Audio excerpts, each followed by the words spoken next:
समाज और कानूनी व्यवस्था पर गंभीर सवाल खड़े कर दिए। 9 दिसंबर को बेंगलुरु में एआई इंजीनियर अतुल सुभाष ने आत्महत्या कर ली। उन्होंने एक वीडियो और सुसाइड नोट छोड़ा जिसमें पत्नी निकिता सिंघानिया और उनके परिवार पर मानसिक उत्पीड़न और झूठे मुकदमों की धमकी देने के आरोप लगाए। इस घटना को अभी 2 महीने भी नहीं हुए थे कि 24 फरवरी को टीसीएस में रिक्रूटमेंट मैनेजर मानव शर्मा ने भी आत्महत्या कर ली। शादी के कुछ ही महीनों बाद उनकी पत्नी निकिता शर्मा से विवाद बढ़ने लगे। परिवार का दावा है कि वो बहू अपने बॉयफ्रेंड के साथ रहने की बात कहने लगी और झूठे केस में फंसाने की धमकी देने लगी।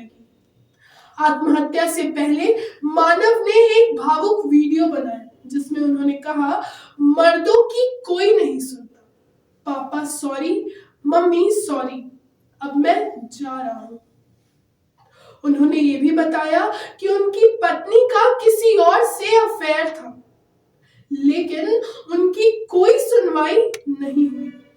दूसरी ओर पत्नी निकिता शर्मा का कहना है कि मानव शराब पीते थे और उन पर हाथ उठाते थे। उनका दावा है कि उन्होंने 3 बार आत्महत्या करने की कोशिश की थी और एक बार उन्होंने खुद बचाया था।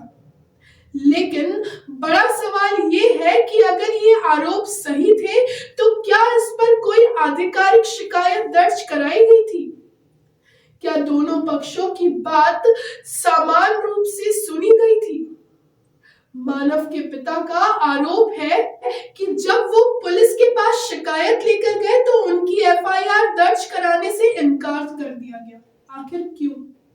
क्या हमारी व्यवस्था अब भी पुरुषों के मानसिक स्वास्थ्य और उत्पीड़न को गंभीरता से नहीं लेती?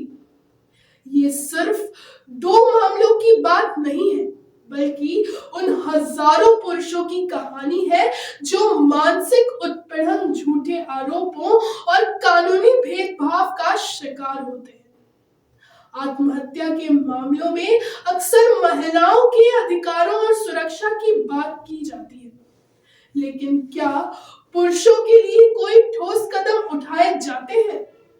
क्या ये सही नहीं होगा कि विवाह संबंधी कानूनी व्यवस्थाएं संतुलित बनाई जाए ताकि कोई भी पक्ष अन्याय का शिकार ना हो?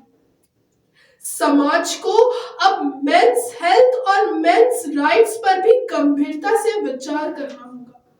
ये सिर्फ एक खबर नहीं, बल्कि एक ऐसी सच्चाई है जिसे स्वीकारना और उस पर काम करना बेहद जरूरी हो गया है।